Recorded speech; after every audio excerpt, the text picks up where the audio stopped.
The Creed brothers defeated the former members of Alpha Academy, Otis and Tozawa, tonight, and as Chad Gable looked to be focused on Maxine Dupree, everything shut down. You should have run. Just check out this awesome photo that Johnny shared with me on Twitter. Look at this. Look at the visual with the Fireflies in attendance. The members of the Wyatt Sicks would emerge, come to the ring, and unmask. This was incredible. This is, I feel like, a big step that we needed to take, and we took it. Just in case there's any confusion, Joe Gacy, Erick Rowan, and Dexter Lumis would come to the ring. Nikki Cross attacked from the corner. The beatdown of the Creeds was on. Chad Gable would escape, only to come face to face with Uncle Howdy. And Chad would be smart and run away. Got to point out the double Uranage, obviously a tribute to Bray Wyatt. It's a move he used to do, and of course performed by Joe Gacy and Dexter Lumis. Could this potentially hint that those two are going to be a tag team in the Wyatt Sicks? Lots of people talking about the fact that Michael Cole also called Nikki Cross Sister Abigail, which he did, but then when the clip is uploaded to social media, that bit of commentary is removed. Now, probably a mistake then from Michael Cole, so we're going down the route that Nikki's not Sister Abigail, potentially, if they've edited it out. Following the cryptic teases on social media this weekend by the Wyatt Sicks, Dexter Lumis was indeed the next person to have a VHS tape. And this was a little bit more creepier, I feel, than the others. This was very interesting. A first proper look at Dexter Lumis. Look at this, man.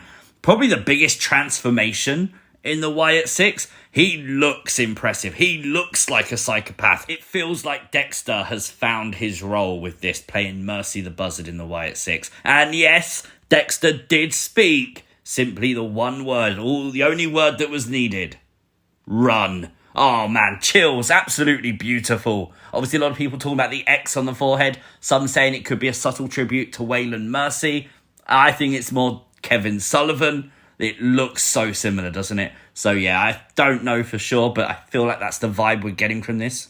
Immediately following the VHS, Chad Gable has worked out the identities of the other members. I mean, it doesn't take a genius at that point, does it? Adam Pearce would confirm that the members of the Wyatt Sicks are under a WWE contract. Chad Gable said, well, that means they can compete, and then challenged the Wyatt Sicks to a match next week on Raw, a 6-man tag team match. And as you can imagine, there's a lot of controversy with this. A lot of people upset the match isn't going to take place at SummerSlam. Personally, I'd like to have seen it at SummerSlam, but I'm not that bothered. I've just got to wait an extra 48 hours to see the debut match of the Wyatt Sicks. That's not that big of a deal to me. I think giving it its own spotlight, that kind of is deserved. So I'm not too down on it yet.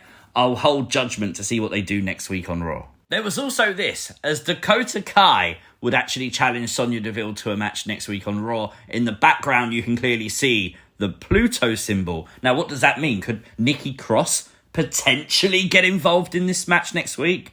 That would be rather interesting. This is things you might have missed from WWE Raw. Make sure you've hit the like button, and if you are new to the channel, hit the subscribe button too. Liv Morgan absolutely slayed tonight. This promo was fire, pun intended. Of course, with Dominic Mysterio on the truck behind Liv, she was burning everything of Dominic Mysterio's, including this picture with the eyes crossed out. Liv Morgan and Dominic Mysterio are no more. Liv Morgan accepting that tonight, saying that now all she can do is make his and Rhea's life a living hell. Talking, obviously hyping up the match with Rhea at SummerSlam. I honestly thought this was one of Liv's best promos ever, genuinely. Obviously, we saw earlier on the night the Judgment Day's clubhouse completely wrecked by, we assume, Liv Morgan.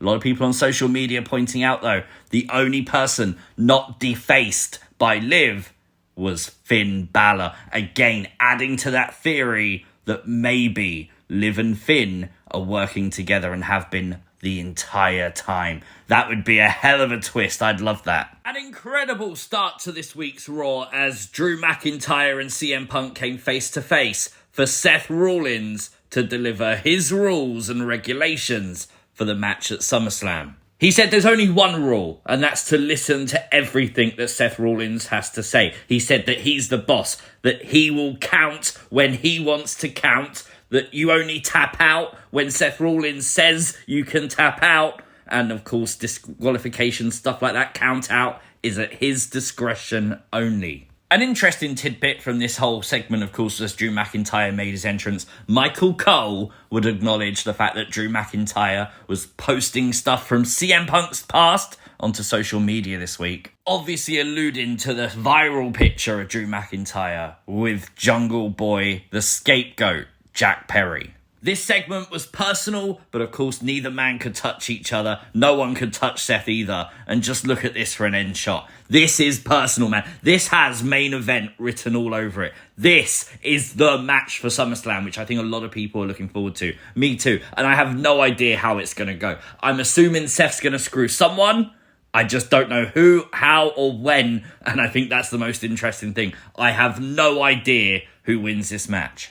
WWE did give us the update today on how the SummerSlam stadium is coming along, and it looks good. Obviously, it's a very early start to the stadium, but I like this because a lot of people look out for this for every premium live event.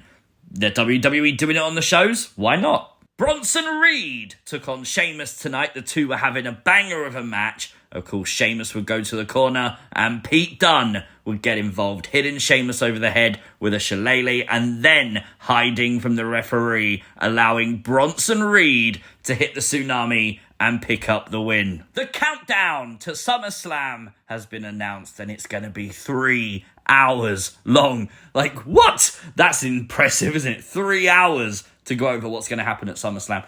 If we're going to start doing 3-hour preview shows, can we at least get a match on the show, please? The man to ask about that will be the new host of SummerSlam, The Miz. And yes, thanks to R-Truth, this is a great segment, by the way, R-Truth is now making The Miz bring hors d'oeuvres to SummerSlam.